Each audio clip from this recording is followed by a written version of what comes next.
When you talk to a group is one thing, and when you talk to one person is another thing. Because when you talk to one person, you have to adjust to them. Yes.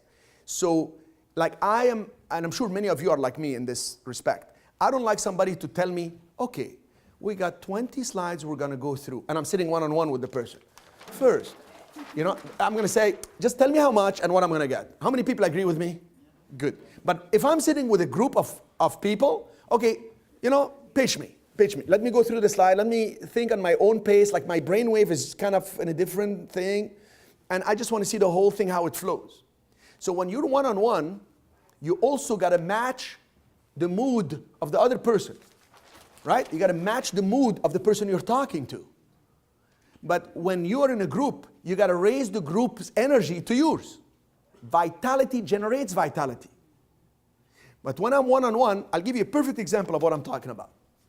I was doing many years ago an open house. This is a perfect example, comes to my mind because it happened in the same 1 hour.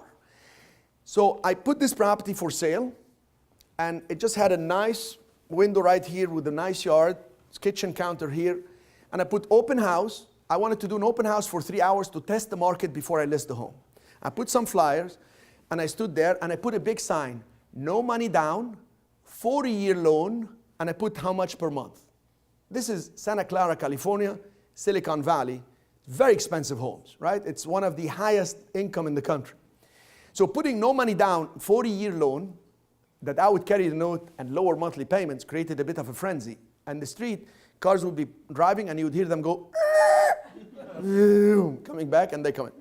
So I'm standing there, I had just done the open house, and I stood, organized the papers, and I'm standing, and this guy comes in, and he's just really serious guy. Like, I'm standing right here. It's like I'm not here. Looks at me in the corner of his eye, walks. His back is to me. And he goes like this, and he's talking. I only saw this in movies. He's talking to me, and I see his back. And he said, "Are you a broker or the owner of this house?" So I said, "Oh, I am the owner. Are you interested in buying?" And he said, "I'm just looking." And he turned around. So what do I do? So I did, "Well, I'm also not sure I want to sell. I'm just testing the market." He said, "You are?" I said, "Yeah, what do you think?" He said, "Well, I don't know. You just did the open house?" "Yeah."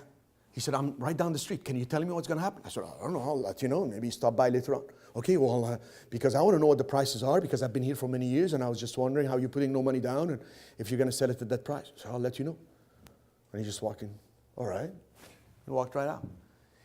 As I walk him out and I'm looking at the guy, this other couple come out. He's coming out from his car, and the lady's pregnant, and she's coming like this slowly. And there were 2 steps to come into the house. And this guy literally jumps the 2 steps to come in. And his wife slowly comes in, and he goes right to the window behind me, and he goes, "Wow, what a great backyard. Look, my wife is pregnant with our 2nd child." Now, what did I say? "Congratulations, what a great thing. Can you imagine having a little playground right here?" What did I do? I just adjusted. Can you imagine if I had said, "I don't know if I want to sell"? It was so dramatic in that same 15 minutes that I can tell you, now what happens is you go to their level of mood, tone level if you will, and you bump them up.